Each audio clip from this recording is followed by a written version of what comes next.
시간 시작하도록 하겠습니다. 제가 잠깐 기도하고 시작하겠습니다. 하나님 아버지, 주님의 말씀으로 인해서 감사드립니다. 주님, 또 저희들이 이 요한복음을 공부하면서 더욱더 주님에 대해서 알아가게 되고, 또 단순히 머리로만 아는 것이 아니라 주님을 사랑하고 또 주님을 닮아갈 수 있도록 주님 도와주시기 원합니다. 예수님의 이름으로 기도드렸습니다. 아멘. 먼저 5장 이제 17절부터 오늘 이제 47절까지 마지막까지 나가도록 하겠습니다. 5장 먼저 17절.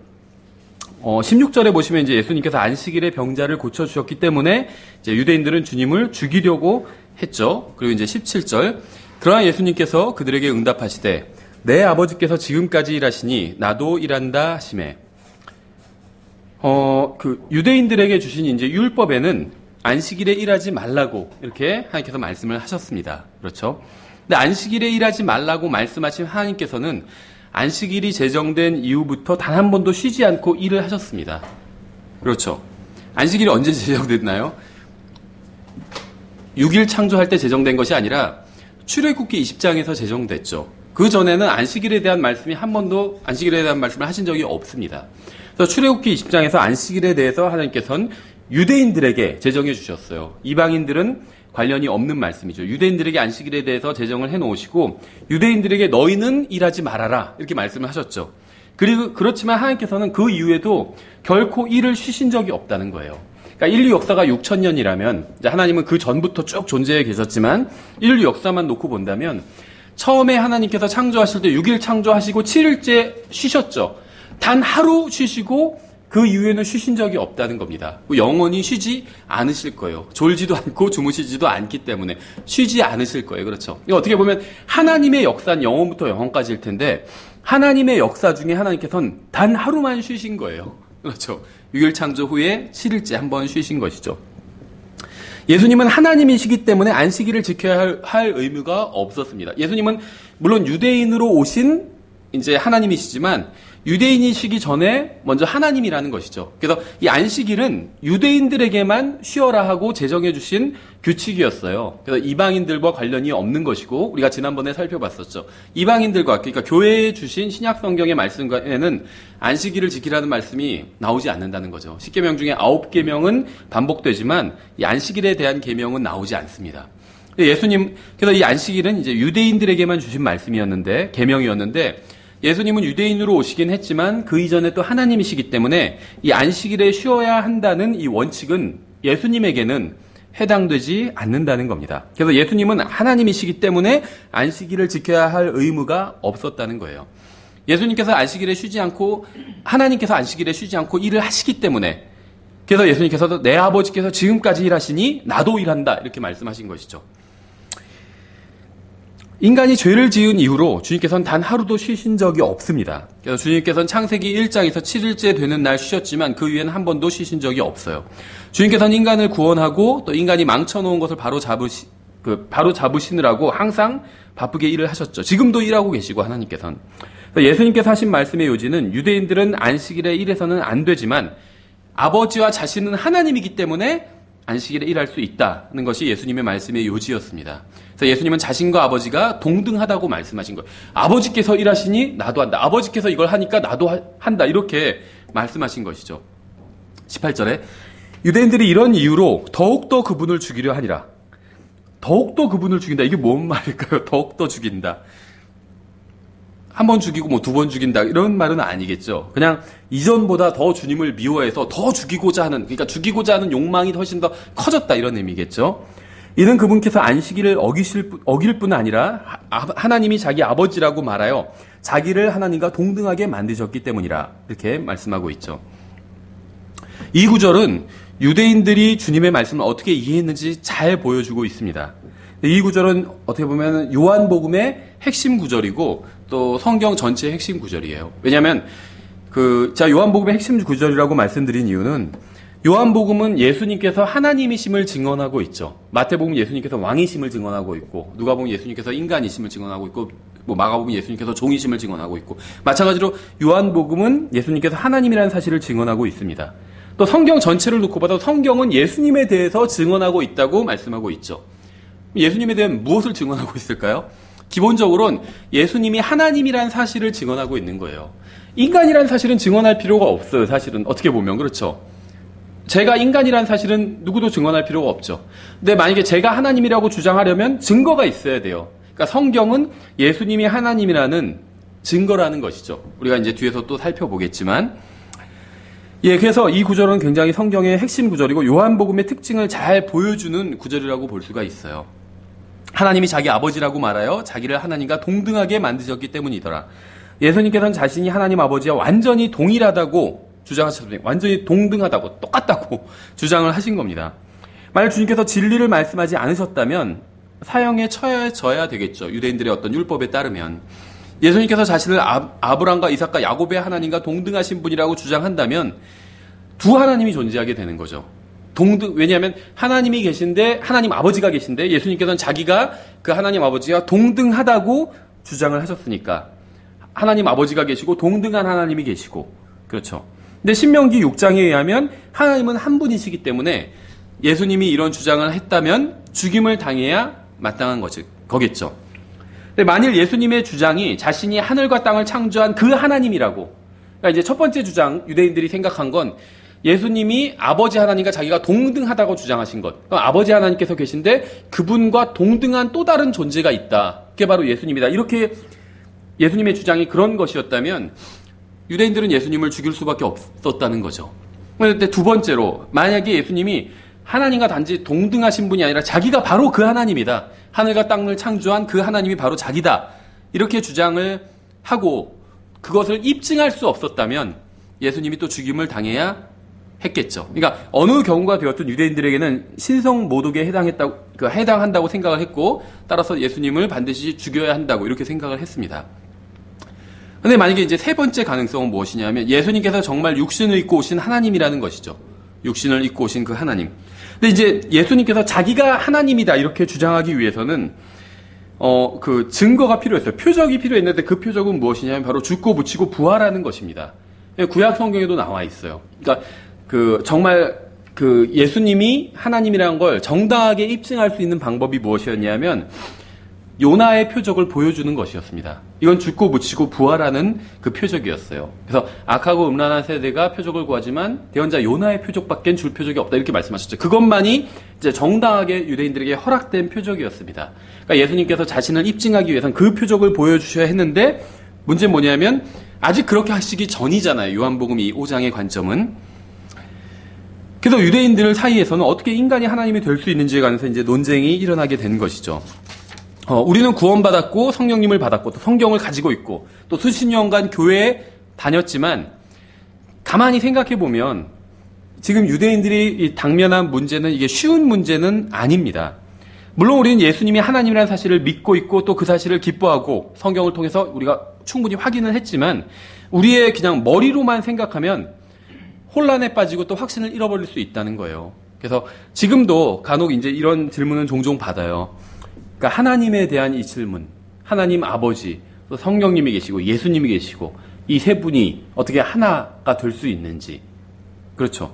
또 예수님께서 인간의 몸으로 오신, 육신으로 오신 하나님인데 또 예수님도 이 영혼 몸을 가진 완벽한 인간이 돼서 오신 것이죠. 또 이건 어떻게 그럼 예수님은 예수님 자신의 영이 있고 또 하나님의 영은 성령님이잖아요. 그럼 이거는 또 어떻게 조화를 이룰 수 있는지 여기에 대해서 궁금해하시는 분들도 있고. 그러니까 머리로만 가만히 이걸 생각해 보면 하나님에 대해서, 하나님의 속성에 대해서 생각해 보면 혼란에 빠질 수밖에 없다는 겁니다. 그렇죠. 하나님께서 인간이 되시고 인간이면서 동시에 하나님이라는 것은 하늘에 계신 아버지 하나님이 지상으로 오신 또 아들 하나님과 동등하신 같은 분이라는 것, 이런 것, 또 아버지와 아들과 성령님이 한 하나님이라는 사실, 이런 건 어떻게 인간의 그 머리로 받아들이기 쉬운 그런 개념이 아닌 것은 분명합니다. 그래서 성경에서 어떻게 말씀하고 있냐면 찾지 않으셔도 돼요. 잠언 3장 5절에서 이렇게 말씀하고 있어요.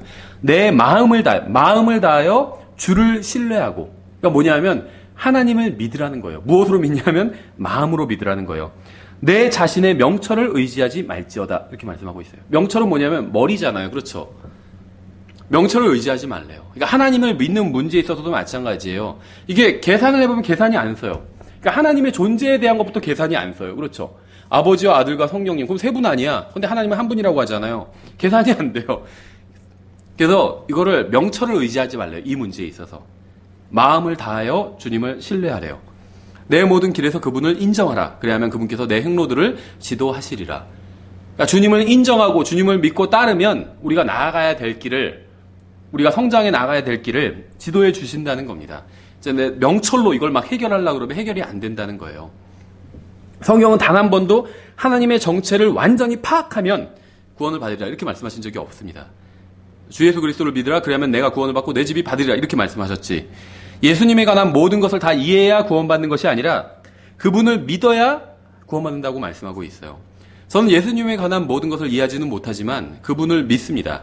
하나님의 말씀에 기록된 것은 그것이 무엇이든 간에 사실이라고 믿어요. 이게 성경이 말씀하시고 우리에게 요구하시는 거라는 거예요. 다 이해하라고 말씀하신 것이 아니라 믿으라고 말씀하셨다는 것이죠. 유대인들이 예수님을 하나님이라고 믿지 않았다는 사실로 인해서 성경을 읽는 독자들의 믿음이 약해지지는 않죠. 성경에 보면 요한복음에 특히 유대인들이 예수님을 믿지 않는 장면이 많이 나와요. 이것으로 인해서 우리의 믿음이, 이 성경을 읽는 우리의 믿음이 약해지지는 않습니다. 예수님은 자신이 하나님이라고 주장했고 유대인들은 예수님의 주장을 정확하게 이해했어요. 어떤 사람들은 예수님이 자신을 하나님이라고 주장한 적은 없고 그저 하나님의 아들이라고 주장했을 뿐이라고 생각을 합니다. 그러니까 여호와의 증인들이나 몰몬교나 아니면 이단들이 이렇게 주로 생각을 많이 하죠. 모든 이단의 특징이 뭔지 아세요? 예수 그리스도의 신성을 부인한다는 거예요. 이단치고 예수님의 신성을 부인하지 않는 사람들이 없어요. 두 번째 뭐냐면 예수님만을 통해서 구원받는다. 이 사실을 부인합니다.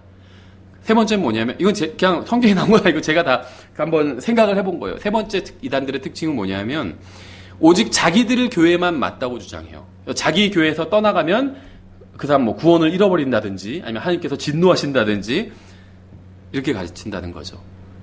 다 생각해보세요. 이단들 치고 이렇게 안 가르치는 교회가 없어요. 이렇게 안 가르치는 교회 치고 이단인 교회는 또 없어요.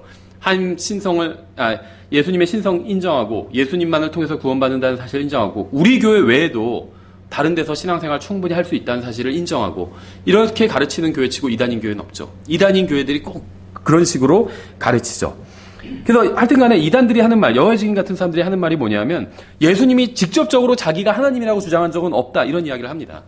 근데 그렇지 않아요. 성경엔 많이 나와 있어요. 자기가 하나님이라고 예수님이 직접 주장하신 것이 굉장히 많이 나와 있고 특히 요한복음엔 그런 것이 굉장히 많이 쌓여 있습니다. 생각해 보세요. 나는 문이라, 구원에 이르는 유일한 문이라고 예수님이 주장했어요. 자기가. 그럼 이건 하나님이라고 주장한 거예요. 본인이. 그렇죠. 선한 목자라고 주장했고 생명의 빵이라고 주장했고 하나님 따로 있고 생명의 빵이 따로 있는 게 아니라는 거죠. 예수님은 자기가 하나님이라고 주장을 한 것입니다. 성경에서 이 하나님의 아들이라는 표현은 하나님이라는 말과 그냥 같은 표현이에요. 누구도 성경에서 어떤 개인이 내가 하나님의 아들이다 이렇게 얘기한 사람이 없습니다. 그렇죠? 예수님을 믿고 하나님의 아들들이 되었지 나 혼자 하나님의 아들이다 이렇게 주장한 사람은 없다는 거예요. 근데 예수님이 그 주장을 하셨고 그 주장의 의미는 자기가 하나님이라는 것과 정확히 같은 주장이에요. 왜냐하면 단순히 내가 하나님의 아들이다 예수님 이런 주장만 하신 것이 아니라 난 하나님의 아들이고 아버지께서 일하시니 나도 일한다. 아버지께서 이걸 하시니까 나도 한다. 이렇게 주장했다는 거예요. 하나님께서 이걸 하셨기 때문에 나도 한다. 우리가 그렇게 주장할 수는 없다는 거죠.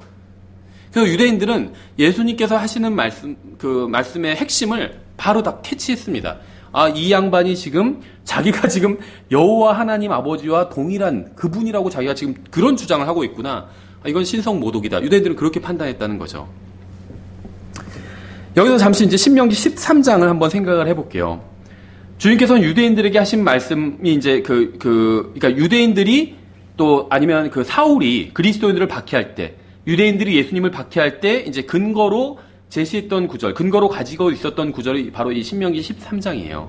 신명기 13장 1절에는 이렇게 되어 있습니다. 너희 가운데 대언자나 꿈꾸는 자가 일어나 표적이나 이적을 내게 보이고, 그러니까 잘못된 어떤 신성 모독적인 주장을 하는 사람을 정당하게, 율법에 따라 정당하게 죽일 수 있는 이제 근원이 되는 어떤 법적 근거인 거예요. 이 신명기 13장이. 너희 가운데 대언자나 꿈꾸는 자가 일어나 표적이나 이적을 내게 보이고 이렇게 말씀하셨죠. 예수님께서는 대언자셨고 표적을 보여주셨고 이적을 행하셨습니다. 일단 13장 1절에 해당이 되죠. 2절에 그가 내게 말한 그 표적이나 이적이 이루어질 때에 이르기를 내가 알지 못하던 다른 신들을 우리가 따라가서 그들을 섬기자 할지라도 거짓 대언자들이 행하는 표적이나 이적도 눈속임이 아닌 실제로 일어날 수 있습니다. 실제로는 할 수 있어요. 그러니까 하나님께서 지금 하시는 말씀은 뭐냐면 잘못된 대언자는 표적이나 이적을 행해도 다 눈속임이고 가짜다 이런 말씀하신 게 아니에요. 그게 실제로 일어날 수 있다 이렇게 말씀하신 거예요. 그러니까 핵심이 뭐냐면 표적이나 이적은 진짜일 수 있다는 거예요. 그렇죠. 우리가 왜 은사주의자들이 하는 집회 보면 대부분은 가짜거든요. 근데 진짜일 수도 있다는 거예요. 진짜 절름발이가 걸을 수도 있다는 거예요. 어떤 은사주의 집회에서. 그렇다고 해서 그 집회가 바른 집회는 아니라는 거예요. 잘못된 집회일 수 있다는 거죠. 그렇죠. 지금 여기서는 거짓 대언자에 대한 말씀이에요. 거짓 대언자를 하나님께서 보내시는데 그 사람이 표적을 제대로 행할 수도 있다는 겁니다. 그렇죠. 3절에 너는 그 대언자나 꿈꾸는 자의 말들에 귀를 기울이지 말라. 주 너희 하나님께서 너희가 너희 마음을 다하고 혼을 다하여 주 너희 하나님을 사랑하는지 알기 위해 너희를 시험하시느니라. 이렇게 말씀하고 있죠. 하나님께서는 우리를 시험하시기 위해서 표적과 이적을 보여주면서 거짓을 말하는 사람을 우리 가운데 보내실 수 있습니다. 그러니까 이제 거짓 대언자의 이 요건이 뭐냐면 실제로 표적과 이적을 행하지만 말은 잘못된 말을 합니다. 그렇죠. 그러면 말과 표적과 이적이 있으면 보통 사람들은 다 말보다 표적과 이적을 신뢰하잖아요. 표적과 이적, 놀라운 기적을 보여주면 와, 이 사람 진짜인가 보다 하고 그 다음에 하는 말을 다 받아들인다는 거죠. 근데 하나님께서는 그렇게 하지 말라는 거예요. 그럼 분별할 수 있는 기준은 뭐냐면 표적과 이적이 아니라 말이라는 거예요. 말. 그 사람이 하나님의 말씀에 부합하는 그런 말을 한다면 그 사람은 바른 대언자인 것이에요. 아무리 표적과 이적을 놀랍게 행한다 할지라도 아무리 능력 있는 것처럼 보인다 할지라도 하나님의 말씀에 부합하지 않는 말을 한다면 그 사람은 거짓 대언자라는 거죠. 그렇죠. 예수님께서 세상에 오셨을 때 유대인들은 주님을 배척하고 자신들의 욕망을 충족할 수 있는 법적 근거를 이 신명기 13장 1절부터 3절을 통해서 가지게 되었다는 거죠. 근데 이제 거기서 끝이 아니라 4절, 5절도 있죠. 너희는 주 너희 하나님을 따라 걸으며 그분을 두려워하고 그분의 명령을 지키며 그분의 음성에 순종하고 그분을 섬기며 그분을 굳게 붙들고 그 대언자나 그 꿈꾸는 자는 죽일지니 이는 그가 이집트 땅에서 너희를 데리고 나오시고 속박의 집에서 너희를 구속하신 주 너희 하나님으로부터 너희를 떼어놓으려 하며 또 주 내 하나님께서 내게 걸으라고 명령하신 길에서 너를 밀어내려고 말하였기 때문이라. 너는 이같이 하여 내 한가운데서 악을 제거할지니라. 그러니까 표적을 행하지만 하나님으로부터 돌아서게 하는 사람을 어떻게 해야 될까요? 표적은 행하는데 하나님으로부터 멀어지게 해요. 죽이라고 말씀하셨죠. 이적을 행하고 예언을 하는데 예언이 성취되긴 하지만 하나님을 떠나게 하는 사람을 어떻게 해야 될까요? 죽이라는 거예요. 표적도 행하고 이적도 행하고 예언을 해요. 예언이 성취돼요. 그래도 그 사람이 하나님을 떠나게 한다면 그 사람을 죽이라는 거예요. 이게 하나님의 뜻이었죠. 그러니까 이걸 이제 신명기 13장을 그대로 적용해 본다면 문제가 있다는 겁니다. 예수님은 표적을 보여주셨고 이적을 행하셨고 예언을 하셨지만 사람들이 성경에 하나님을 떠나거나 그분께로부터 돌아서게 하신 적이 단 한 번도 없었다는 겁니다. 그러니까 유대인들이 성경을 바르게 해석했다면 예수님을 죽이려고 하면 안 됐다는 거예요. 그렇죠.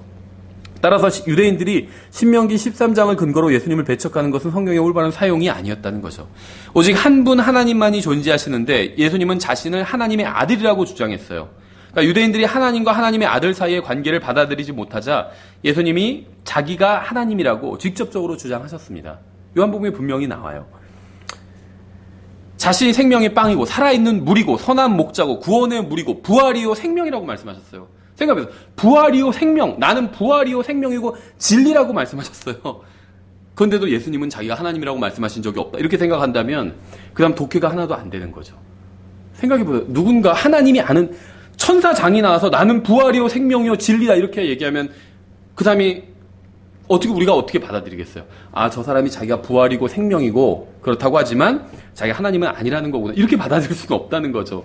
자기가 진리라고 한다면 그분이 하나님인 거예요. 그 주장하는 그 존재 자체가 하나님인 거예요. 내가 진리라고 주장한다면. 하나님 왜 누가 나는 진리다 이 주장을 누가 할 수 있겠어요? 그렇죠. 예수님 자기가 하나님이라고 주장하신 거예요. 부활이요, 생명이요, 진리요, 길이요. 이렇게 말씀하셨잖아요. 예수님은 자신이 바로 유대인들을 이집트에서 데리고 나온 하나님이라고 밝히셨습니다. 불타는 가시덤불에서 모세에게 말씀하신 것이 바로 자신이었다는 것이에요. 따라서 유대인들은 선택을 해야만 했습니다. 예수님을 죽어 마땅한 거짓 대언자라고 여기든지 아니면 경배를 받기에 합당하신 하나님이라고 여기든지 둘 중에 하나를 선택해야만 했습니다. 대부분의 유대인들은 예수님을 십자가에 처형하라는 주장에 동조했고 오직 적은 무리만이 이제 예수님이 진실로 하나님의 아들이라고 고백을 했죠. 다시 이제 요한복음 5장으로 돌아가겠습니다. 19절에 그때 예수님께서 그들에게 응답하여 이르시되 진실로 진실로 내가 너희에게 이르노니 아들은 자기 아버지께서 하시는 것을 보는 것 외에는 아무것도 스스로 할 수 없느니라. 그분께서 무슨 일들을 하시든지 이것들을 아들도 그와 같이 하느니라. 누군가 그가 정말 하나님의 아들인지 아닌지 입증하는 것은 어렵지 않습니다. 성경에 따르면. 하나님 아버지께서 하시는 모든 일을 할 수 있다면 그는 하나님의 아들이고 하지 못한다면 하나님의 아들이 아닌 거예요. 다시 말하면 성경에 기록되는 하나님께서 하시는 모든 일을 할 수 있으면 하나님인 거고 할 수 없으면 하나님이 아닌 겁니다. 예수님께서는 3년 반 동안 자신이 하나님이라는 걸 충분히 보여주셨어요. 죽은 자를 살리고 그렇죠. 병자를 고치고 하나님이라는 걸 충분히 보여주셨습니다. 3년 반 동안 예수님을 가까운 거리에서 목격했던 가룟 유다도 그분이 무지하고 순결하다고 고백했어요. 이거는 단순히 지금 저 사람이 좀 더 괜찮은 사람이다 이렇게 얘기하는 수준이 아닙니다. 왜냐하면 구약성경 전도서에서도 죄를 짓지 않는 그런 의로운 사람은 단 한 사람도 없다 이렇게 말씀하고 있어요. 신약성경과 정확히 같은 말씀을 이 세상에 의로운 사람 단 한 사람도 없다는 걸 구약성경에서도 말씀하고 있다는 거예요. 그렇죠. 근데 3년 반 동안 예수님을 가까운 거리에서 목격했던 이 가룟 유다도 예수님이 무지하다고 고백했다는 것이 이노센트, 순결하다고 고백했어요. 빌라도는 예수님에게서 아무 잘못도 찾지 못했다고 증언했습니다. 성령님께서는 예수님을 의롭다고 선언하셨죠. 유대인들은 42달 동안 예수님의 잘못을 찾으려고 했지만 단 하나도 찾지 못하자 결국 법정에 세웠는데 법정에서도 돈으로 매수해서 거짓 증인을 세울 수밖에 없었죠. 예수님의 잘못을 찾지 못했기 때문에 거짓 증인을 돈 주고 살 수밖에 없었다는 거죠. 5장 20절 아버지께서 아들을 사랑하사 자기가 하는 모든 것을 그에게 보이시고 또 이것들보다 더 큰 일들을 그에게 보이사 너희를 놀라게 하시리니 아버지께서 죽은 자들을 일으키사 그들을 살리시는 것 같이 아들도 자기가 원하는 자들을 살리느니라. 아버지께서 아무도 심판하지 아니하시고 오히려 모든 심판을 아들에게 맡기셨으니. 이건 정말 놀라운 말씀입니다. 예수님은 오직 하나님만이 죽은 사람을 살릴 수 있다는 사실을 알고 있던 유대인들에게 죽은 사람이 일어나는 것을 보여주셨어요. 주님은 그 야이로의 딸과 나인성 과부의 아들, 또 죽은 지 사흘이나 되었던 나사로를 살려주셨죠. 그때까지는 어떠한 거짓 대언자도 그렇게 한 적이 없습니다. 죽은 사람을 살린 거는 성경에 보면 엘리야, 엘리사, 그때 시대 외에는 전무해요. 근데 엘리야나 엘리사는 자기가 하나님의 아들이라고 하나님이라고 주장한 적이 없어요. 그렇죠. 그러니까 엘리사나 엘리야가 하나님 죽은 사람을 살릴 수 있었지만 그 사람들은 본인들이 하나님의 아들이라고 주장한 적이 없다는 거예요. 그러면 그 시대를 엘리야, 엘리사 시대를 빼면 인류 역사상 죽은 사람을 살린 적은 없다는 겁니다. 예수님 분이 하신 적이 없어요. 생명을 주관하시는 예수님은 자기가 부활이라고 하셨다는 거예요. 생명이고 부활이기 때문에 그걸 그 생명, 죽음, 부활 이걸 지배하실 수가 있었어요. 그걸 실제로 보여주셨다는 거죠. 나사로를 살려주실 때 주님께서 나사로라는 이름을 부르지 않으셨다면 죽은 자들이 아마 모두 부활했을 겁니다. 주님은 부활이요 생명이기 때문에 주님께서 다른 사람은 살려주지 않으시고 오직 나사로만 살려주신 것은 모든 심판이 주님께 맡겨졌기 때문이에요. 누구를 살릴지 누구를 살리지 않을지 주님의 마음에 맡겨졌기 때문에 주님께서 나사로를 살려야겠다 이렇게 생각하셨다는 거죠. 만약 하나님께서 우리에게 사람들을 휴거시킬 권한을 주신다 해도 우리는 누구를 데리고 갈지 누구를 남겨둘지 알지 못합니다. 그렇지 않나요? 우리 마을은 고사하고 우리 가족 중에서도 누가 진실하게 예수님을 믿고 구원받았는지 아닌지 그것도 알지 못해요. 그렇죠? 믿는다고 하니까 믿는가 보다 이렇게 생각하는 거지 진실하게 저 사람은 정말로 믿는다 그거는 모른다는 거죠. 가족들 중에서도. 그러니까 누군가 구원받은 줄 알았다가 나중에 다시 보니까 구원받지 않은 것으로 드러나는 경우도 있죠. 구원받지 못한 사람인 줄 알았는데 나중에 알고 보니까 이미 구원받은 그런 사람인 경우도 있었죠. 그래서 우리는 사람의 마음을 알지 못합니다. 하지만 예수님께서는 모든 사람의 마음을 알고 계세요. 주님께서는 누가 구원받은 사람이고 누가 구원받지 못한 사람인지, 누가 마음으로 복음을 받아들이고 누가 머리로만 받아들였는지, 누가 영광에 속했고 누가 불호소에 속했는지, 정죄에 속했는지 정확하게 알고 계셨어요. 그래서 나사로는 영광에 속한 사람이라는 걸 아셨어요. 구원에 속한 사람, 생명에 속한 사람이라는 걸 아셨기 때문에 나사로를 다시 살려주신 것입니다. 23절 이것은 모든 사람이 아버지를 공경하는 것 같이 아들을 공경하게 하려 하심이라. 아들을 공경하지 아니하는 자는 그를 보내신 아버지를 공경하지 아니하느니라. 하나님을 믿는다고 하면서 예수님을 믿지 않으면 그건 결국 하나님을 믿지 않는 겁니다. 예수님의 논리에 의하면. 그러니까 여호와의 증인들은 하나님 믿는다고 하죠. 그러나 그 사람들은 하나님을 믿는 게 아니에요. 예수님의 논리에 의하면. 하나님을 믿는다고 해서 예수님 믿지 않잖아요. 그럼 결국 하나님을 믿는 게 아니에요. 이거는 이 세상의 논리가 아니라 성경의 예수님의 논리죠. 예수님께서는 이 말씀을 자신들이 예물과 헌물과 전통과 율법과 11조로 하나님을 잘 섬기고 있다고 생각하는 사람들에게 말씀하셨어요. 그러니까 예수님의 논리에 의하면 당시 유대인 종교 지도자들은 하나님을 공경하는 게 아니었던 거죠. 왜냐하면 아들을 공경하지 않기 때문에. 그렇죠. 그러니까 우리의 신앙의 대상은 예수 그리스도예요. 잘 생각해 보세요. 예수님의 하신 말씀이 사실이라면 우리가 아무리 하나님을 잘 섬겨도 예수님을 섬기지 않으면 그건 하나님을 섬긴 게 아닌 게 되죠. 근데 우리가 예수님을 잘 섬기면 그러면 그건 하나님을 섬긴 거나 마찬가지가 되는 거죠. 예수님 말씀이 사실이라면. 그렇죠.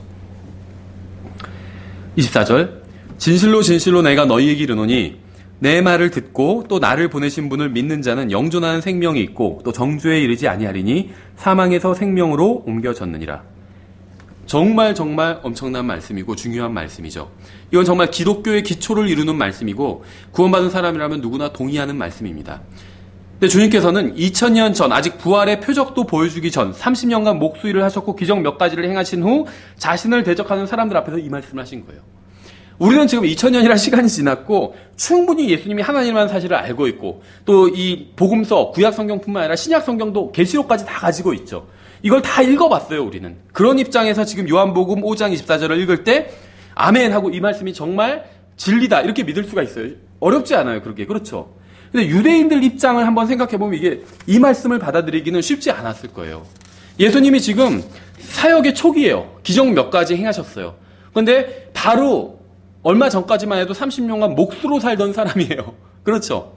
아직 부활하거나 이런 건 하지도 않으셨고 목수로 30년간 평생 살다가 30살 된 청년이 나와서 기적 몇 가지 물로 포도즙 만들고 다음에 뭐 그런 기적 몇 가지를 행하신 상태예요. 그 다음에 이제 병든 자를 고쳤고 그 베데스다에서 그리고 나서는 갑자기 이 말씀을 하신 거예요. 그렇죠. 나를 믿는 자는 한마디로 나를 믿는 자는 생명이 있고 믿지 않으면 정죄를 받고 지옥에 간다. 이 말씀을 하신 거예요. 그러니까 유대인들이 지금 이 말씀을 받아들이기는 쉽지 않겠죠. 그렇죠. 평범한 인간으로 보이고 다른 사람과 동일하게 음식 먹고 음료 마시고 걷고 지치고 잠드는 한 사람이 너희가 나를 믿으면 영존하는 생명을 얻게 된다. 이렇게 말을 하고 있는 거예요. 그러니까 주님이 부활하신 후 2000년이 지나 믿고 있는 우리에겐 너무나 당연한 말씀이지만 당시의 유대인들에겐 굉장히 충격적인 이야기였을 것이라는 것이죠. 아무도 볼 수 없었던 하나님이 인간의 모습으로 나타났다는 사실은 받아들이기 쉽지 않았을 겁니다. 이제 다시 믿지 않는 유대인들의 입장이 아닌 믿는 사람들의 입장으로 돌아와서 생각해 보겠습니다. 내 말을 듣고 또 나를 보내신 분을 믿는 자는 영존하는 생명이 있고 또 정죄에 이르지 아니하리니 사망에서 생명으로 옮겨졌느니라. 복음 전할 때도 우리가 많이 사용하는 그런 말씀이죠. 여러분 하나님의 말씀을 들었습니까? 우리 성경을 통해서 하나님 말씀 들었죠. 여러분 주님을 믿었나요? 우리 예수님 믿었죠. 그러면 우리는 무엇을 가지고 있을까요? 영존하는 생명을 가지고 있죠. 영존하는 생명. 우리는 앞으로 영원한 형벌의 정죄를 받지 않게 될 겁니다. 우리에게 어떤 일이 일어났죠? 사망에서 생명으로 옮겨졌습니다. 그렇죠. 죄송합니다.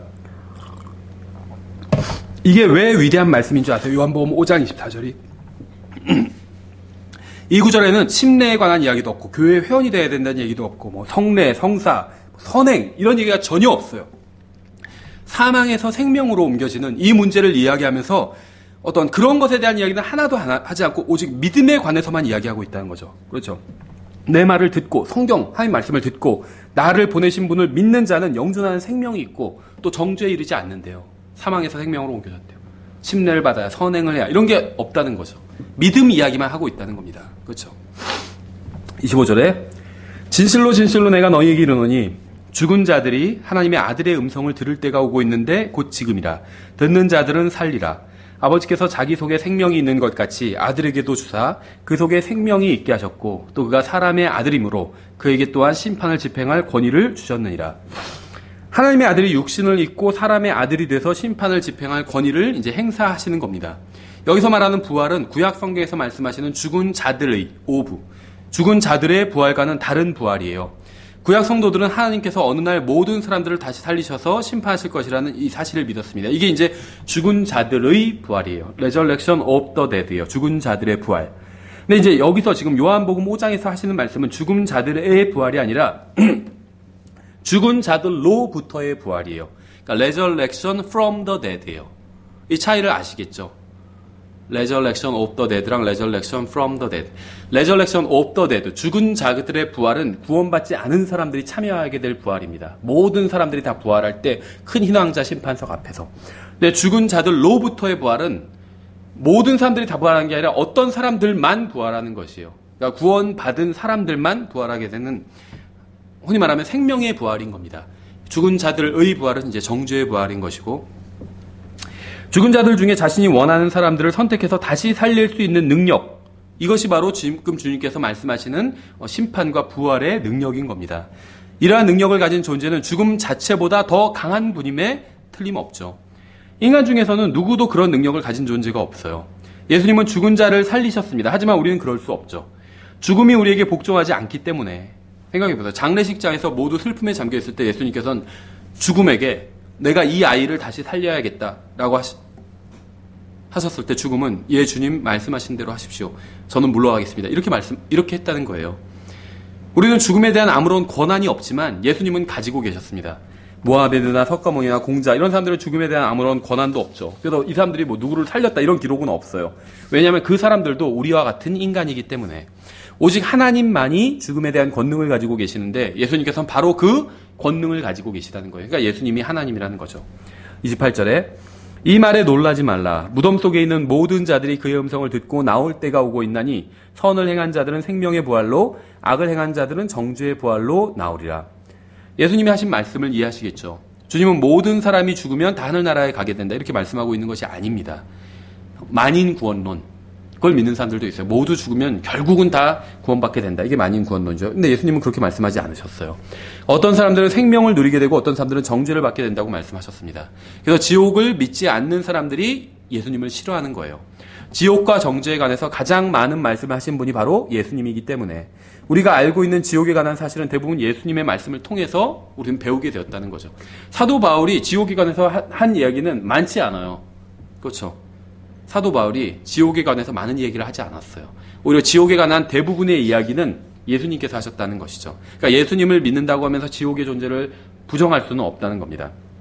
30절 나는 아무것도 스스로 할 수 없노라. 나는 듣는 대로 심판하노니 내가 내 뜻을 구하지 아니하고 나를 보내신 아버지의 뜻을 구함으로 내 심판은 의로우니라. 내가 만일 내 자신에 대하여 증언하면 내 증언은 참되지 아니하니라. 이제 이 32절부터 끝까지 47절까지를 우리가 이제 공부해 보면 예수님이 하나님이라는 사실을 증언하는 네 증인이 나옵니다. 그러니까 성경에는 이 네 증인에 더 많은 증인이 있지만 일단 요 요한복음 5장 본문에서는 예수님을 증언하고 있는 네 증인이 나오게 돼요. 그래서 성경은 두세 증인의 증언으로 확증하라 이렇게 말씀하고 있죠.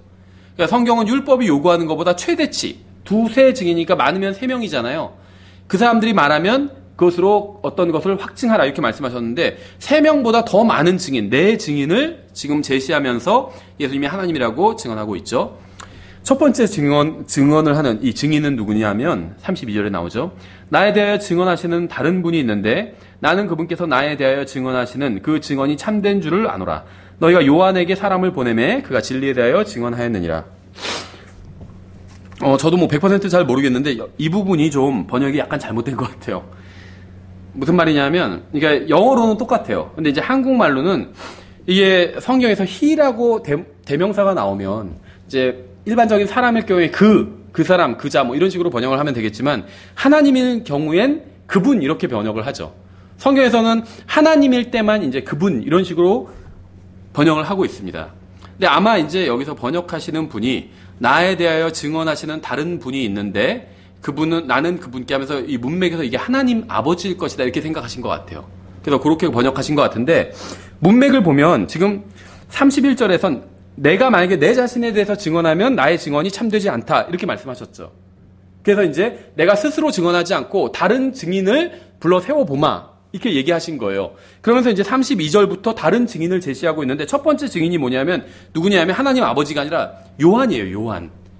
그래서 나에 대하여 증언하는 다른 사람이 있는데 다른 자가 있는데 나는 그가 나에 대하여 증언하는 그 증언이 참된 줄을 아노라. 너희가 요한에게 사람을 보내면 그가 진리에 대하여 증언하느니라. 그래서 32절, 33절 다 문맥은 요한에 대한 증언이라고 보는 게 맞지 않나.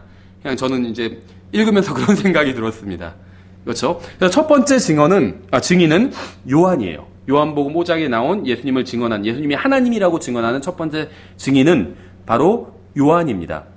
당시 대부분의 유대인들이 요한을 받아들였죠. 그래서 종교 지도자들이 요한을 극도로 싫어했지만 요한을 죽일 수가 없었어요. 왜냐하면 대부분의 민중이, 백성들이 요한을 참된 대언자로 받아들였기 때문에. 그래서 종교 지도자들이 요한을 죽이지 못하고 대신 헤롯이 요한을 죽이게 되는 거죠. 그래서 바로 그 요한이 예수님이 메시아라고 증언을 했습니다. 첫 번째 증인이죠. 34절. 그러나 나는 사람에게서 나온 증언은 받아들이지 아니하며. 그러니까 지금 33절, 32절, 33절 얘기가 다 요한에 대한 얘기예요. 그래서 요한이 증언을 했지만 사실은 내가 사람에게서 증언을 받을 필요가 없다. 예수님께서 그렇게 말씀하신 겁니다. 그런데 그럼 왜 요한의 증언을, 요한이 예수님을 증언하도록, 요한은 예수님을 증언하기 위해서 보냄을 받은 사람이잖아요. 그럼 왜 요한이 예수님을 증언하도록, 사람에 대한 증언을 예수님 받지 않으시는데 왜 요한이, 인간이 예수님을 증언하도록 하셨냐? 그 이유가 나오죠. 다만 너희가 구원을 받도록 이것들을 말하노라. 사람들이 구원받게 하기 위해서 요한보로 증언하라고 이렇게 말씀하신 거예요. 마찬가지예요. 우리가 예수님에 대해서 증언한다고 예수님 뭐 더 높아지시나요? 예수님을 높여드립니다 한다고 예수님이 높여지시나요? 우리가, 아니면 예수님 낮출게요. 하나님 저한테 잘해주시지 않았으니까 저도 화가 나니까 예수님 낮출게 한다고 예수님 낮아지시나요? 안 그러잖아요. 우리가 높여드리건 낮춰드리건 실제 하나님을 높일 수도 없고 낮출 수도 없어요. 근데 우리가 하는 증언을 통해서 사람들이 구원받을 수는 있잖아요. 그렇죠. 그래서 우리를 증인으로 부르셨다는 거죠. 그는 타오르며, 계속해서 요한에 대한 설명이에요. 그는 타오르며 빛나는 등불이었노라. 너희가 한동안 그의 빛을 기뻐하기 원하였느니라. 요한의 증언을 받아들였던 유대인들은 요한을 통해서 빛을 받아 자신들의 삶과 가정에 비출 수 있었습니다. 그렇죠. 요한을 통해서 받은 빛. 마찬가지예요. 요한복음 1장에 보면 하나님께서 빛을 비춰주셨죠. 그 다음에 그 빛을 받아들인 사람들에게 참 빛을 비춰주셨죠. 요한은 빛이었어요. 그래서 요한을 받아들인 사람들에게 예수 그리스도라는 참 빛을 비춰주신 것입니다. 근데 단순히 이 빛은 정말 참빛, 예수님을 받아들이게 하는 어떤 인도자 역할만 하는 건 아니에요. 이 빛은. 이 하나님의 말씀은 빛인데, 이 말씀은 우리가 예수님을 받아들이게 도와주는 역할은 하죠. 근데 그 역할만 하는 것이 아니라, 우리의 삶을, 우리의 또 가정, 나 자신을 비춰준다는 거예요. 그래서 정화시켜줘요, 이 빛은. 그러니까 하나님의 말씀은 빛인데, 이 하나님의 말씀의 빛의 주된 목적은 예수 그리스도께로 인도하는 역할을 합니다. 길을 쫙 비춰줘서 예수님을 보여줘요. 그래서 저기로 가면 예수님 만날 수 있다. 하나님의 말씀, 요한, 성경에 나오는 진리, 증언들은 다 그 역할들을 합니다. 근데 단순히 예수님께로만 인도하는 역할만 하는 것이 아니라 나의 삶을 비춰준다는 거예요. 실제로 요한이 전한 메시지를 생각해 보세요. 그렇죠. 남의 거 강제로 뺏은 자는 뭐 몇 배로 갚아주고 이렇게 얘기하고 있잖아요. 그렇죠. 삶을 정직하게 하라는 거예요. 깨끗하게 하라는 거예요. 그렇죠. 예, 그래서 예수님이 요한의 증언을 받아들이신 이유는 예수님께서 그의 증언이 필요했기 때문이 아니라 사람들에게 필요했기 때문에, 구원을 받아야 되고 사람들의 삶을 깨끗하게 정화하는데 요한의 증언이 필요했기 때문에, 그래서 사람들을 구원하기 위해 요한이 증언하도록 하신 것입니다. 첫 번째 증인은 이제 요한이었죠. 두 번째 증인이 나와요. 이제 36절에. 그러나 내게는 요한의 증언보다 더 큰 증언이 있나니 아버지께서 내게 주사 끝마치게 하시는 일들, 즉 내가 행하는 바로 그 일들이 나에 대하여 증언하되 곧 아버지께서 나를 보내신 것을 증언하느니라. 예수님께서 제시하신 둘째 증언은, 이 둘째 증인은 바로 주님 자신의 삶이었어요. 그러니까 뭐냐면 어느 거에 대한 증인이냐면 예수님이 자기가 하나님이라는 것에 대한 증인으로 두 번째 삼으시는 것이 바로, 첫 번째 삼으신 건 요한이었죠. 요한은 대부분 다 유대인들이 받아들였기 때문에 요한을 증인으로 삼으신 것이고, 두 번째는 바로 자기의 삶이었다는 거죠.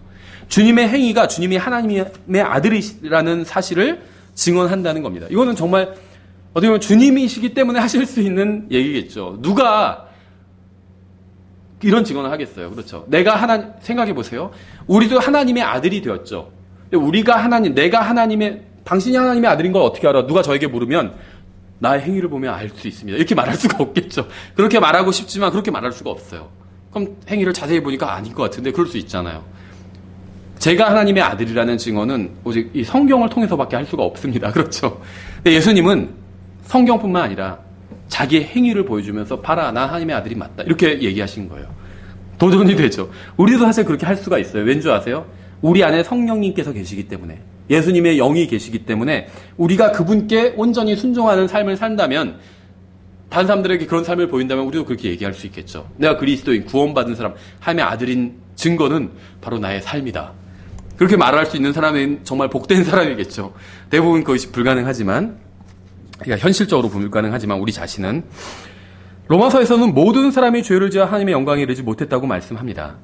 이곳에 있는 모든 사람이 죄를 지어 하나님의 영광에 이르지 못했다는 거죠. 근데 오직 한 분 예수님만이 죄를 짓지 않았고 하나님의 영광에 이르셨습니다. 우리는 누구나 어린 시절 잘못을 해서 부모님께 꾸중을 들은 적이 있죠.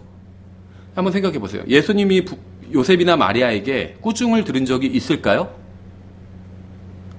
성경에 나오진 않지만 없었을 거라고 생각해요. 저는 없었을 거라고. 왜냐하면 예수님은 한 번도 잘못을 한 적이 없기 때문에. 그렇죠. 아마 마리아와 요셉의 아이들은 그럼 불평하겠죠. 왜 큰형은 한 번도 혼내지 않느냐고 막 항의할 수도 있겠죠. 왜 형은 혼내지 않아요? 다 예수님의 동생이잖아요, 이제. 왜 형은 혼내지 않아요? 그럼 뭐라고 할까요? 큰형은 한 번도 잘못을 한 적이 없어. 그렇게 얘기하겠죠, 마리아 엄마 아빠가. 그렇죠. 성경을 읽고 설교를 듣고 기도를 하는 동안 저는 저의 육신이 잘못된 것을 하지 못하도록 제어할 수는 있습니다. 그렇죠. 성경을 읽으면서 죄를 질 수도 있지만 최소한 또 성경을 읽으면서 반대로 죄를 제어할 수가 있어요. 그렇죠. 기도하면서 설교를 들으면서. 죄를 짓지 않는 것은 굉장히 큰 축복입니다. 하루라도 죄를 짓지 않는다면 대단한 날을 보낸 거예요. 여러분 그게 가능하다고 생각하세요? 한번 도전해 보세요. 도전해 보면 하루가 아니라 1시간만이라도 죄를 짓지 않는 것이 정말 대단한 거다 이렇게 생각이 될 겁니다. 예수님께서는 단 한순간도 죄를 지으면서 보내신 적이 없습니다. 예수님께서는 단 한 번도 하나님의 영광에 이르지 못한 적이 없어요. 그러니까 마귀인 유다를 제자로 선택하신 이유는 생각해 보세요. 성경은 유다가 마귀였다고 말씀하고 있어요. 그러니까 더 세이탄이라고 말하는 건 아니고 마귀들 중에 한 명이었어요. 유다는. 마귀 총책임자 사탄이 아니라 많은 마귀들 중에 유다는 하나였습니다. 그래서 유다는 마귀였더라 이렇게 성경 말씀하고 있잖아요. 그렇죠. 예수님이 유다가 마귀였다는 사실을 모르셨을까요? 아셨어요. 제자를 삼으실 때 딱 유다를 보고 쟤는 마귀다. 그걸 아셨어요. 그렇죠. 유다는 육신을 입고 온 마귀였어요. 마귀였어요, 유다는. 그걸 아셨습니다, 예수님께서. 그런데 예수님께서는 성경이 유다가 마귀였다고 말씀하고 있으니까. 그런데 예수님께서 유다가 마귀라는 사실을 아셨지만 제자로 선택하셨습니다. 왜 제자로 선택하셨을까요? 마귀인 줄 아시는데도. 생각해보세요. 예수님을 따르던 많은 사람들이 있었는데 이 12제자는 이너서클이었었잖아요. 왜 예수님은 유다를 이너서클로 선택하셨을까요? 자신의 완벽함을 보여주기 위함이었어요. 근데 예를 들면 나는 완벽한 사람입니다. 이걸 입증하려고 하는데 저의 친구, 막 저를 좋아하는 사람, 이런 사람들만 증인으로 삼으면 그러면 그게 증거가 될까요? 사람들이 안 믿겠죠. 그래서 저를 싫어하는 사람, 저의 원수, 이런 사람들을 증인으로 삼으면 그 증언이 참된 증언일 확률이 높겠죠. 저의 잘못은 저희 친구들이 발견하는 것이 아니라 저희 원수들이 발견할 수가 있는 거거든요. 그렇잖아요. 친구들은 덮어줘요, 저의 잘못을. 원수들은 막 없는 잘못도 만들어내잖아요. 그렇죠. 원수들이 저의 잘못을 날카롭게 찾아낼 수가 있다는 거예요. 예수님께서는 원수인 마귀도 데려오신 거예요. 가까운 곳으로. 그래서 3년 반 동안 보여주신 거예요. 흠을 찾아보라고. 근데 마귀가 나중에 3년 반 동안 예수님을 관찰하고 나서 어떤 결론을 내렸는지 알죠. 사탄이 그런 결론을 내렸다는 게 아니라 마귀들 중에 하나인 유다가 내린 결론은 그분은 무지한 피였다고 그렇게 결론을 내렸어요. 마귀가. 그 정도로 예수님은 자신이 있으셨던 거예요. 하나님이시기 때문에. 그렇죠. 그래서 마귀가 가까이서 감시를 해도 그분께서 어떤 흠도 찾을 수가 없었습니다. 유다가 흠도 찾을 수가 없었어요. 예수님께서는 모든 것을 공개적으로 행하시고 말씀하셨지만 바리새인과 사두개인들은 그분을 책잡지 못했습니다. 저는 여러분에게 저를 따르라고 한 적이 한 번도 없어요. 왜냐하면 여러분이 저를 따르기를 원하지 않기 때문에. 만일 여러분이 저를 가까이서 따르게 되면 저에게 실망을 하게 될 것이고 더 이상 저를 따르고 싶지 않게 될 겁니다. 모든 사람이 다 그래요. 모든 목사가. 그렇죠. 제가 화를 내는 것을 본 분이 아마 없을 거예요. 교회에서는. 하지만 저도 보이지 않는 거예요. 여러분이 보지 않는 곳에서 화를 냅니다. 당연히. 욕도 하고. 특히 운전할 때. 그렇죠. 그런데 다른 사람이, 저희 교회 성도가 본 적은 없어요. 제가 욕하는 걸. 그렇죠. 그러니까 저를 가까이서 보면 저의 죄를 쉽게 찾아낼 수 있다는 거예요. 예수님은 단 한 번도 죄를 지은 적도 없고 그럴 의향도 없었기에 죄를 찾아보라고 원수들 앞에서 공개적으로 도전하신 거예요. 찾아보라고 한번. 그렇죠. 37절. 또 나를 보내신 아버지께서 친히 나에 대하여 증언하셨느니라. 너희는 아무 때에도 그분의 음성을 듣지 못하고 그분의 모습을 보지 못하였으며. 모세는 40일 동안 시내산에서 하나님과 함께 시간을 보내고 영광스러운 모습으로 이스라엘 백성들에게 내려왔죠. 사람들이 감당할 수 없을 정도로 영광이 넘쳐났기 때문에 수건으로 얼굴을 가렸다. 성경 그렇게 말씀하고 있어요. 근데 하지만 그때도 하나님께서는 모세에게 이 사람은 내 사랑하는 아들이라 내가 그를 매우 기뻐하노라 이렇게 말씀하시지 않으셨어요. 다윗이 골리앗을 쓰러뜨리고 팔레스타인들을 몰아내고 수많은 시편을 기록하고 주님의 성전을 건축할 수 있는 많은 재료를 모았을 때에도 주님은 이 사람은 내 사랑하는 아들이라 내가 그를 매우 기뻐하노라 이렇게 말씀하지 않으셨습니다. 사도 바울이 고난받는 중에서 복음을 전하고 그를 통해서 수많은 사람들이 구원받게 됐어도 하나님께서는 이 사람은 내 사랑하는 아들이라 내가 그를 매우 기뻐하노라 이렇게 말씀하지 않으셨어요. 하지만 하나님께서는 예수 그리스도에 대해서는 거듭해서 이 사람은 내 사랑하는 아들이라 내가 그를 매우 기뻐하노라 이렇게 말씀하셨다는 것이죠. 예수님께서는 종교 지도자들에게 그들이 하나님의 음성을 듣지 못하고 그분의 모습을 보지 못한다고 말씀하셨죠. 지금 이건 근데 좀 약간은 이상한 말씀일 수도 있어요. 왜냐하면 하나님은 원래 보이지 않는 분이에요. 그렇죠. 하나님이 영이시기 때문에 어느 때도 누구도 그분의 모습을 보지 못했다. 성경 그렇게 증언하고 있어요. 하나님의 그 영에 관해서는 누구도 볼 수 없지만 육신으로 나타나신 후에는 이제 볼 수 있게 된 것이죠. 38절. 또 그분의 말씀이 너희 속에 거하지 아니하나니 이는 그분께서 보내신 이를 너희가 믿지 아니하기 때문이라.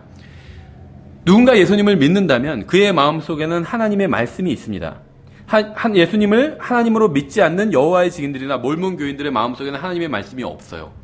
그래서 여러분이 예수님을 믿지 않는다면 하나님의 말씀이 여러분 안에 없습니다. 따라서 예수님을 믿는 사람만이 하나님의 말씀을 제대로 공부할 수가 있다는 거죠. 예수님을 믿지 않는 사람이 성경을 이해하는 것은 불가능합니다. 하나님의 말씀이 그 안에 없기 때문에. 39절. 성경 기록들을 탐구하라. 너희가 그것들 안에서 영원한 생명을 얻는 줄로 생각하거니와 그것들은 곧 나에 대하여 증언하는 것들이니라. 성경 전체는 예수님에 대해서 증언하고 있습니다. 그런데 이제 이 시점에서 예수님께서 성경 기록들을 탐구하라 이렇게 말씀하셨을 땐 아직 신약 성경이 없었을 때예요. 그래서 성경 66권 중에 39권 구약 성경만 있었을 때입니다.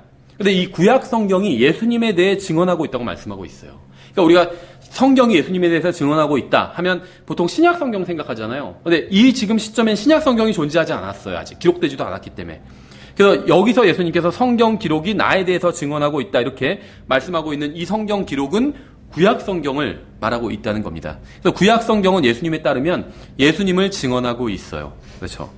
구약 성경은 신약 성경만큼이나 예수님에 관해서 증언하고 있습니다. 따라서 요한복음 5장에 나온 예수님의 네 증인은 침례인 요한, 또 예수님의 행위, 아버지 하나님, 또 성경 기록들. 이것이 이제 네 가지 증인이라는 겁니다. 40절. 그러나 너희는 생명을 얻기 위해 내게 오기를 원치 아니하는도다. 나는 사람들에게서 존귀를 받지 아니하노라. 이렇게 말씀하고 있죠. 생명을 얻기 위해 침례인 요한이나 예수님께서 행하신 일들이나 아버지 하나님이나 성경 기록이 아닌 예수님께로 가야 됩니다. 구원받기 위해서는 반드시 예수님께로 가야 돼요. 그것이 아무리 좋은 것이라 할지라도 다른 것에 예수님이 아닌 다른 것에 가면 구원받을 수가 없습니다. 침례인 요한, 아버지 하나님, 성경 기록, 예수님이 행하신 일, 기적 이런 것들 자체 이건 좋은 거예요. 근데 이런 것들은 예수님께로 가라고 길을 안내해주는 증인일 뿐입니다. 사람들이 우리 교회가 성경을 가르치기 때문에 우리 교회에 오죠. 근데 우리가 주의해야 될 것은 무엇이냐면 성경은 우리의 목표가 아니라는 거예요. 목적이 아니라는 겁니다. 성경은 우리를 예수님께로 인도하는 증인일 뿐이에요.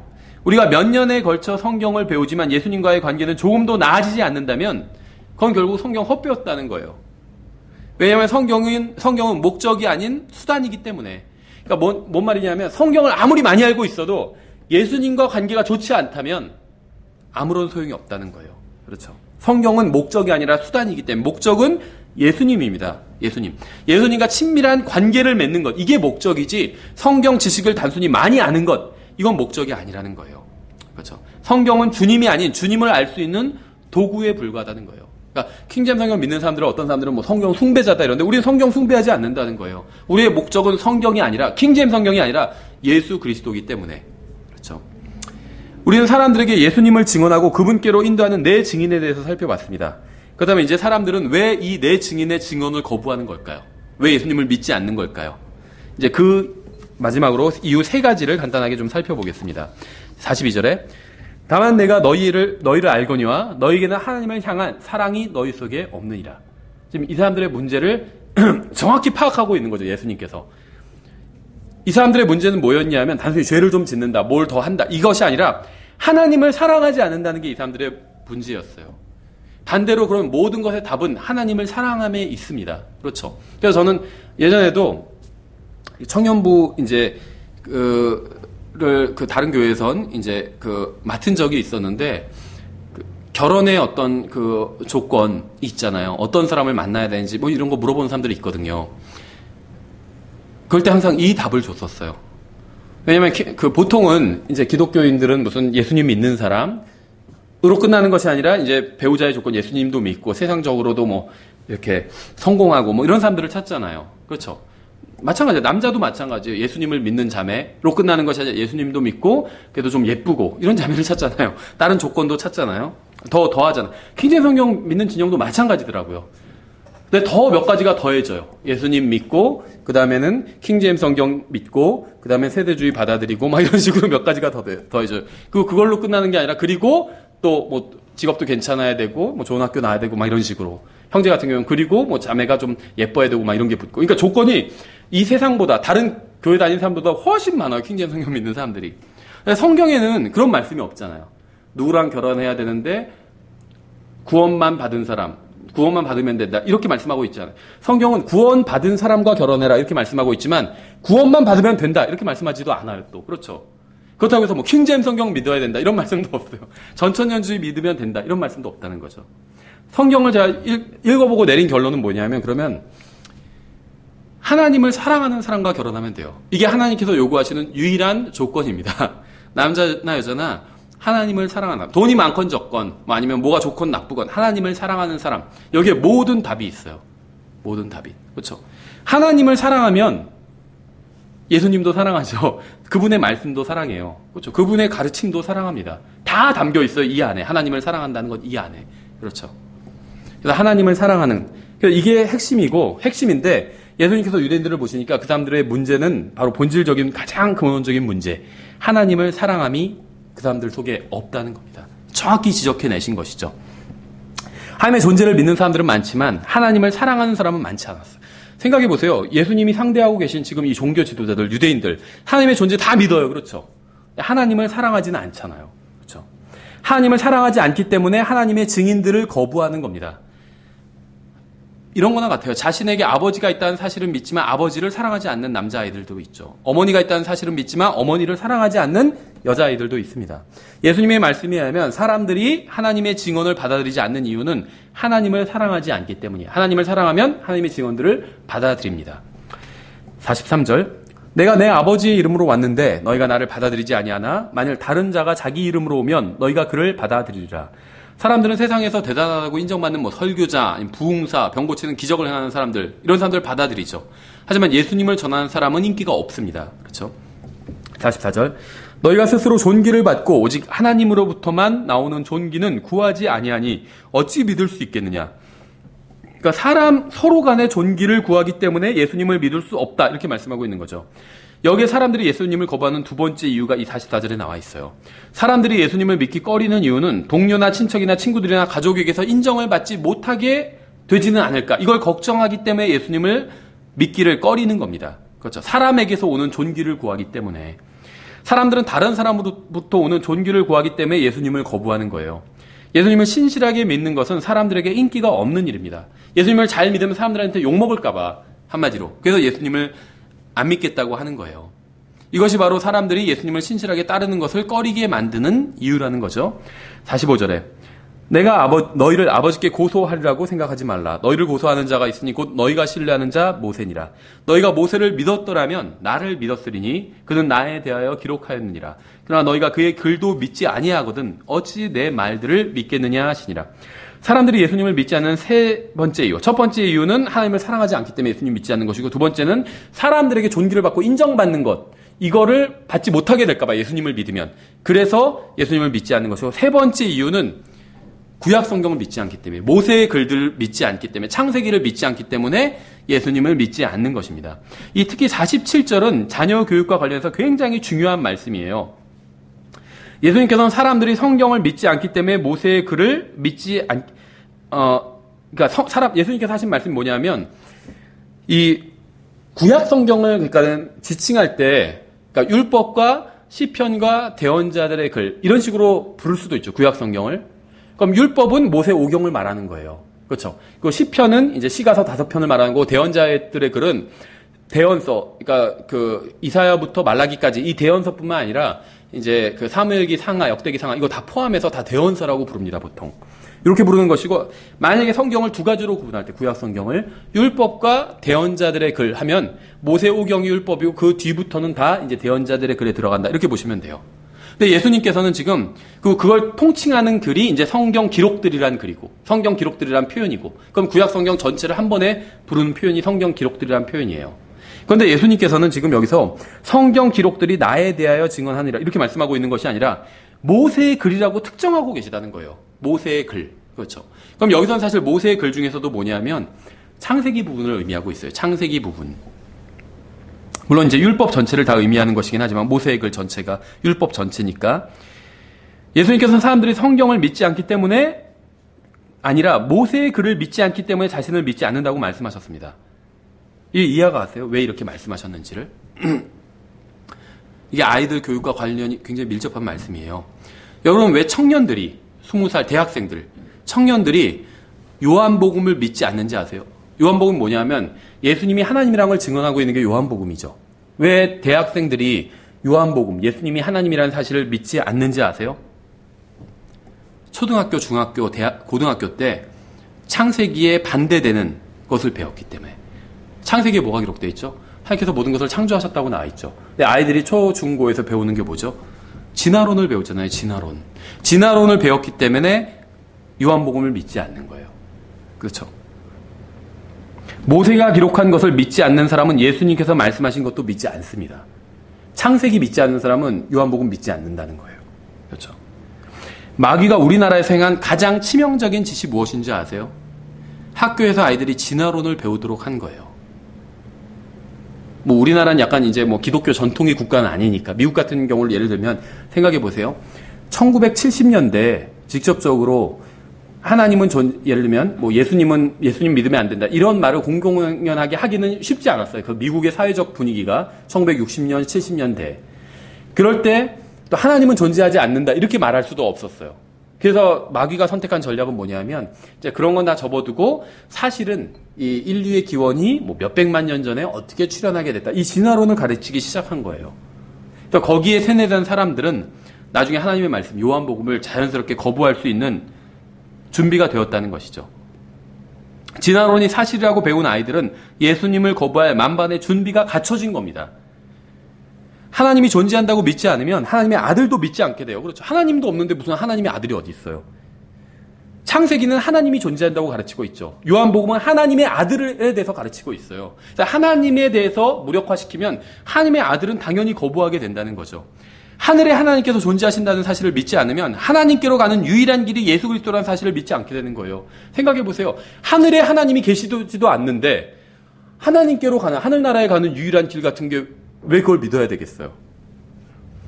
예수 그리스도를 믿고 구원받은 모든 사람들은 구원받기 전에 이미 하늘과 땅을 창조하신 하나님이 계시다는 사실을 믿었습니다. 그렇기 때문에 예수님을 믿을 수 있었던 거예요. 하나님은 믿지 않지만 예수님을 믿는다. 이런 거는 존재하지 않아요. 예수님을 믿기 위해선 하나님을 믿는 게 조건이 되어야 된다는 거죠. 그래서 그 조건을 없애버린 거예요, 마귀는. 창세기를 믿지 않으면 요한복음이나 로마서도 믿지 않습니다. 모세의 글을 믿지 않기 때문에 예수 그리스도를 믿지 않는 거예요. 그래서 학교에서 창세기를 믿지 못하게 교육하는 이유는 예수 그리스도를 믿지 못하게 하기 위해서입니다. 그래서 우리는 아이들에게 창세기를 가르치고 하나님의 존재와 그분의 창조에 관해서 가르쳐야 되는 거예요. 이게 훨씬 쉬워요. 그러니까 뭐냐면 하나님에 대해서 가르치는 것, 하나님의 창조, 하나님과 하나님의 창조에 대해서 가르치는 것과 예수 그리스도와 그분의 복음에 대해서 가르치는 것, 둘 중에 무엇이 더 쉽냐 하면 하나님과 하나님의 창조에 대해서 가르치는 게 훨씬 쉬워요. 그래서 아이들에게 우리가 이제 하나님에 대해서 가르치고, 저희도 지금 이제 규리가 2돌이 좀 지났잖아요. 그래서 이제 말을 이제 많이 지금 늘고 있거든요. 그래서 이제 그 성경 구절을 하나씩 이제 따라하게 해요. 그래서 창세기 1장 1절부터 이제 가르치는데 태초에 하면서 똑같이 따라해요. 그리고 이제 자매가 이제 간혹 이제 그 비디오 동영상 보여주면서 이제 아담과 이브 이야기나 뭐 노아의 방주 이야기나 이제 이런 것들도 보여줍니다. 근데 이제 아직은 제대로 이해는 잘 못해요. 그래서 노아가 뭘 만들었지? 그러면은 방주 이래야 되는데 하나님 뭐 이렇게 얘기한다든지 아니면 아담의 부인이 누구였지? 그러면은 이브 그래야 되는데 사과 뭐 이렇게 얘기하는지 거기에 대충 나오는 거 아무 단어나 얘기해서 엉터리로 얘기하는데 어쨌든 하나님과 그분의 창조에 대해서 가르칩니다. 이게 훨씬 이해하기가 쉬워요. 하나님 계시고 모든 것을 만드신 분은 하나님이야. 이거 누가 만드셨지? 하나님 만드셨어. 저 누가 만드셨지? 하나님 만드셨어. 이렇게 가르쳐요. 저 나무 누가 만드셨지? 하나님이 만드셨어. 지금 밥은 엄마가 만들었지? 나무는 하나님이 만드셨어. 이렇게 하나님과 그분의 창조에 대한 개념을 가르치면, 왜냐하면 존재하는 이것이 있는데 이걸 누가 만들었지? 그분이 하나님이야. 아이가 받아들일 수 있다는 거죠. 어린 아이들도. 아직 저희 아이는 받아들이지 못하지만 뭐 3살, 4살, 5살짜리 아이들도 받아들일 수 있는 개념이에요. 그런데 복음은 왜 받아들일 수가 없냐면 복음을 받아들이기 위해서는 본인이 죄인이란 걸 인식해야 돼요. 죄에 대해서. 그런데 3살, 4살, 5살짜리 아이들은 죄에 대해서 인식을 못합니다. 일반적으로. 그렇죠. 그래서 이 5살짜리 아이가 죄를 지어도 처벌하지 않잖아요. 왜 처벌하지 않냐면 죄에 대한 인식이 없다고 판단해요. 일반 세상 법에서도. 성경도 마찬가지라는 거죠. 그래서 예수 그리스도와 그분의 복음에 대한 개념은 약간 더 어려워요. 그럼 우리가 아이들한테 더 그걸 받아들이지 못한, 이해하지 못한 아이들한테 하나님과 창조에 대한 개념은 먼저 가르치는 이유는 그걸 가르치면, 모세의 글을 가르치면, 그래서 모세의 글을 받아들이면 예수님의 말씀도 받아들일 수가 있어요. 그래서 그 준비를 시키는 거예요. 처음부터 막 2살짜리, 3살짜리 아이한테 막 복음을 설명하고 넌 죄인이야. 막 이렇게 하면 그게 뭔지를 몰라요. 그게 뭔지를 몰라요. 순서가 하나님과 그분의 창조에 대해서 먼저 가르쳐야 된다는 거죠. 그러면 이 아이가 나중에 예수 그리스도와 그분의 복음을 받아들일 준비가 된다는 겁니다. 그렇죠? 아이들이 모세의 글을 믿지 않으면 예수님의 말씀도 믿지 않습니다. 부모들은 자녀들에게 학교에 가면 선생님 말씀을 잘 들으라고 가르쳐요. 근데 아이들이 학교에 가면 선생님은 진화론을 가르치면서 모세의 글이 허구인 것처럼 아이들에게 아이들을 교육하죠. 그래서 아이들이 자라면 예수님의 말씀을 믿지 않게 되는 겁니다. 우리가 주의해야 되겠죠. 이 모세의 글과 요한복음은 밀접한 관련이 있어요. 생각해 보세요.